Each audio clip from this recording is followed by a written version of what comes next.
Écoute et parole. Pour écouter, méditer et échanger autour des textes liturgiques du dimanche et des jours de grandes assemblées ecclésiales. Écoute et parole.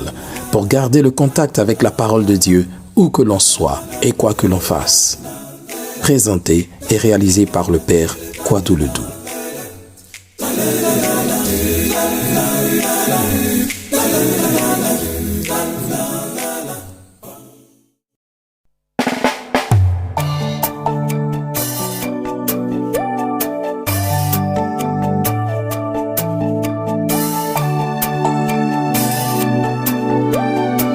Dimanche 19 novembre 2023, 33e dimanche du temps ordinaire de l'année A.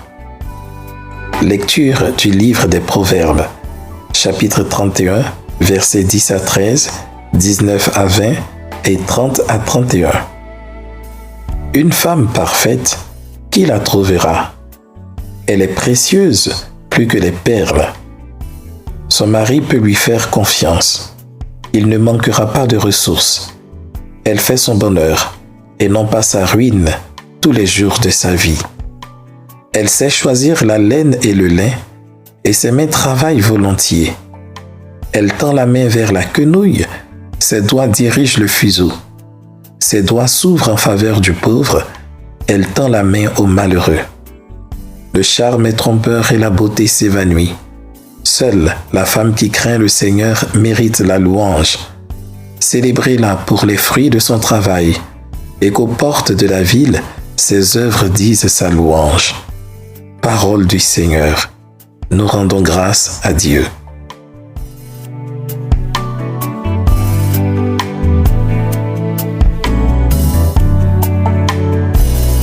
Psaume 127.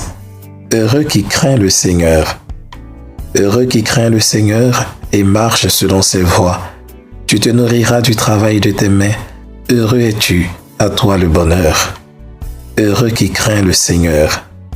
Ta femme sera dans ta maison comme une vigne généreuse, et tes fils autour de la table comme des plants d'olivier. Heureux qui craint le Seigneur. Voilà comment sera béni l'homme qui craint le Seigneur. De Sion, que le Seigneur te bénisse. Tu verras le bonheur de Jérusalem tous les jours de ta vie. Heureux qui craint le Seigneur.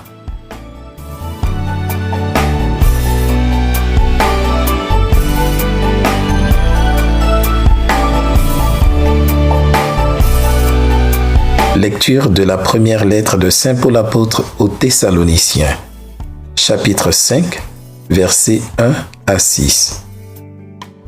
Pour ce qui est des temps et des moments de la venue du Seigneur, vous n'avez pas besoin, frères, que je vous en parle dans ma lettre. Vous savez très bien que le jour du Seigneur vient comme un voleur dans la nuit. Quand les gens diront « Quelle paix, quelle tranquillité !» c'est alors que, tout à coup, la catastrophe s'abattra sur eux, comme les douleurs sur la femme enceinte. Ils ne pourront pas y échapper. Mais vous, frères, comme vous n'êtes pas dans les ténèbres, ce jour ne vous surprendra pas comme un voleur. En effet, vous êtes tous des fils de la lumière, des fils du jour. Nous n'appartenons pas à la nuit et aux ténèbres.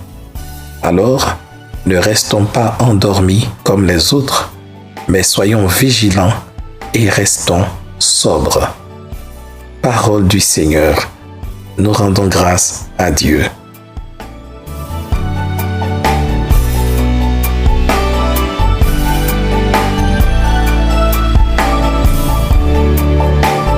Évangile de Jésus-Christ selon saint Matthieu, chapitre 25, versets 14 à 30. En ce temps-là, Jésus disait à ses disciples cette parabole. C'est comme un homme qui partait en voyage. Il appela ses serviteurs et leur confia ses biens. À l'un, il remit une somme de 5 talents, à un autre 2 talents, au troisième 1 seul talent, à chacun selon ses capacités. Puis il partit. Aussitôt, celui qui avait reçu les 5 talents s'en alla pour les faire valoir et en gagna 5 autres. De même, celui qui avait reçu 2 talents en gagna 2 autres. Mais celui qui n'en avait reçu qu'un alla creuser la terre et cacha l'argent de son maître. Longtemps après, le maître de ses serviteurs revint et il leur demanda des comptes. Celui qui avait reçu 5 talents s'approcha, présenta 5 autres talents et dit, « Seigneur, tu m'as confié 5 talents. Voilà, j'en ai gagné 5 autres. » Son maître lui déclara, « Très bien, serviteur bon et fidèle. Tu as été fidèle pour peu de choses, je t'en confierai beaucoup. Entre dans la joie de ton Seigneur. » Celui qui avait reçu 2 talents s'approcha aussi et dit, « Seigneur, tu m'avais confié 2 talents. Voilà, j'en ai gagné 2 autres. » Son maître lui déclara, « Très bien, serviteur bon et fidèle. Tu as été fidèle pour peu de choses, je t'en confierai beaucoup. Entre dans la joie de ton Seigneur. » Celui qui avait reçu un seul talent s'approcha aussi et dit, « Seigneur, je savais que tu es un homme dur. Tu moissonnes là où tu n'as pas semé. Tu ramasses là où tu n'as pas répandu de grain. J'ai eu peur et je suis allé cacher ton talent dans la terre. Le voici, tu as ce qui t'appartient. » Son maître lui répliqua, « Serviteur mauvais et paresseux. Tu savais que je moissonne là où je n'ai pas semé, que je ramasse le grain là où je ne l'ai pas répandu. Alors, il fallait placer mon argent à la banque et à mon retour, je l'aurais trouvé avec les intérêts. Enlevez-lui donc son talent et donnez-le à celui qui en a 10. À celui qui a, on donnera encore et il sera dans l'abondance. Mais celui qui n'a rien se verra enlever, même ce qu'il a. Quant à ce serviteur bon à rien, jetez-le dans les ténèbres extérieures. Là, il y aura des pleurs et des grincements de dents. » Acclamons la parole de Dieu. Louange à toi, Seigneur Jésus.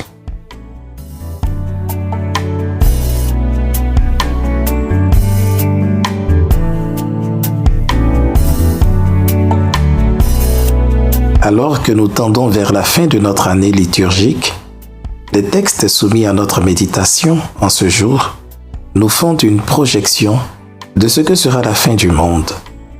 Un événement marquera cette fin, la venue, c'est-à-dire le retour du Seigneur Jésus qui, comme ce maître dont parle l'Évangile, après un long temps d'absence physique depuis son ascension, viendra demander des comptes à ses serviteurs que nous sommes. Peine perdue pour ceux qui chercheront à dater cet événement en vue de se préparer à l'avance, car il sera aussi imprévisible que la visite du voleur ou encore les premières contractions d'une femme enceinte à terme. Que faut-il faire alors pour ne pas être surpris? Rester vigilant, c'est-à-dire fidèle. La vigilance est liée à l'espérance. L'homme vigilant, c'est celui dont l'espérance ne se laisse pas aller à l'usure du temps, ni gagner par la paresse. Il demeure toujours actif, cherchant chaque jour à être fidèle à l'engagement qu'il a pris, qu'il s'agisse du baptême, du sacerdoce ou encore du mariage. J'ai bien dit actif et non passif. Autrement dit, le serviteur fidèle n'est pas celui qui suit indolemment, passivement son maître, tel un animal de compagnie. C'est plutôt celui qui agit toujours en conformité avec la volonté du maître. Mais pour accomplir la volonté du maître, il faut d'abord la connaître. Dans l'évangile que nous avons entendu, ce que le maître reproche à son serviteur, ce n'est pas tant de n'avoir pas fait fructifier le talent qu'il lui avait confié, mais bien d'avoir refusé de le faire, bien qu'il sût la volonté de son maître. C'est pourquoi ce dernier le prend au mot. « Tu savais que je moissonne là où je n'ai pas semé, que je ramasse le grain là où je ne l'ai pas répandu. Alors, il fallait placer mon argent à la banque et à mon retour, je l'aurais retrouvé avec des intérêts. » Ce serviteur paresseux avait même un moyen de faire fructifier le talent qu'il a reçu en le déposant à la banque, ce qu'il n'a pas fait. Mais depuis le départ, il a refusé de faire la volonté de son maître. On comprend alors que connaître la volonté de Dieu ne suffit pas. Connaître sa parole et sa loi est insuffisant. Il faut encore les accepter et surtout décider d'en vivre. Autrement dit, le fidèle disciple du Christ, le fidèle chrétien, c'est celui qui connaît la volonté de Dieu et la met en pratique. Aujourd'hui, ce que Dieu veut de nous, c'est que nous soyons des chrétiens productifs, des chrétiens qui cessent de se vautrer paresseusement dans le confort des messes dominicales, juste par convenance, mais qui, par leur engagement dans les groupes, mouvements et associations de l'Église, travaillent courageusement à faire grandir l'Évangile dans le cœur des hommes et advenir ainsi le règne de Dieu. Pour ce faire, nous devons faire fructifier les talents que nous avons reçus de Dieu. Le talent, c'est une grâce, un charisme, un don particulier dont Dieu a pourvu chacun de nous. En effet, chacun de nous a reçu quelques dons de la part de Dieu, à des degrés divers, certes, 5 pour certains, 2 ou 1 pour d'autres. Mais personne ne peut affirmer honnêtement qu'il n'a rien reçu de Dieu. Il y a forcément quelque chose de bon que l'on sait faire. C'est cela notre talent. Un seul talent même, ce n'est pas rien. Ce n'est pas rien ce que le troisième serviteur a reçu. Au temps de Jésus, un talent était un lingot en argent ou en or qui valait 6000 deniers, soit l'équivalent de 6000 journées de travail. Et si un denier fait 1 euro, cela correspond à 6000 euros. En conséquence, le moindre talent est un don d'une importante valeur. De même qu'un homme cherche à épouser une femme parfaite, digne de confiance, travailleuse, qui n'est pas dépensière, mais qui l'aide à bâtir un solide projet de vie, de même Dieu recherche des chrétiens dignes de confiance, qui ne vont pas gaspiller les dons reçus à ne rien faire, ni les employer à faire le mal, mais qui vont les faire fructifier et les mettre au service de leurs frères et sœurs pour le bien de tous. Nos communautés ecclésiales ont besoin des talents et de l'expertise de chacun. Ainsi, pour toute communauté paroissiale, il est important de bien conjuguer les compétences. Cela l'enrichit et la rend plus forte.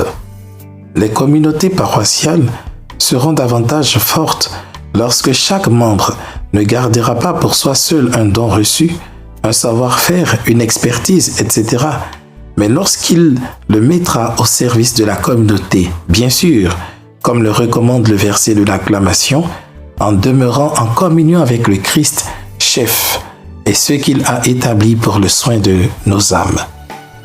Et c'est aussi cela vivre de partage et de solidarité. Il n'y a pas que la communauté paroissiale où chacun est appelé à faire fructifier ses talents. Il y a aussi la famille. Je l'ai dit tantôt, nous avons reçu au moins un talent de la part de Dieu. Et ce talent n'est pas rien. Il vaut infiniment. Ce talent, c'est l'amour. Par conséquent, la famille est le premier lieu où chacun doit faire fructifier le talent de l'amour pour le bonheur des autres. Le fruit du talent de l'amour, c'est le bonheur de l'autre, car l'amour rend heureux. Un homme qui aime sa femme et le lui manifeste la rend heureuse et vice-versa.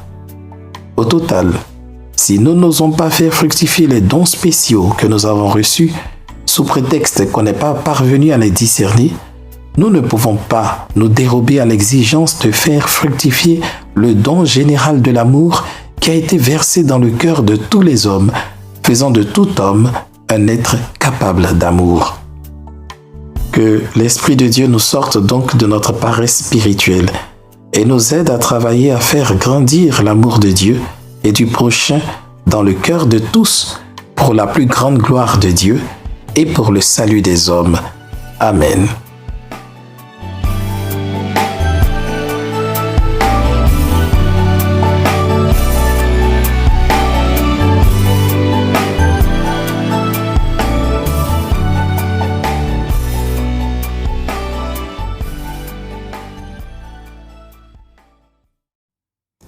Écoute et parole vous a été présenté par le Père Kwadou Ledoux.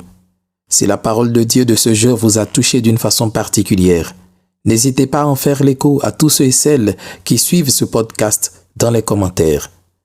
Pour suivre les prochaines publications, abonnez-vous au podcast ou rendez-vous sur le site www.père-quadou-ledoux.net. Une dernière chose, n'oubliez pas de partager ce podcast autour de vous pour que la parole de Dieu retentisse jusqu'aux confins de ce monde. Car la foi naît de ce qu'on entend.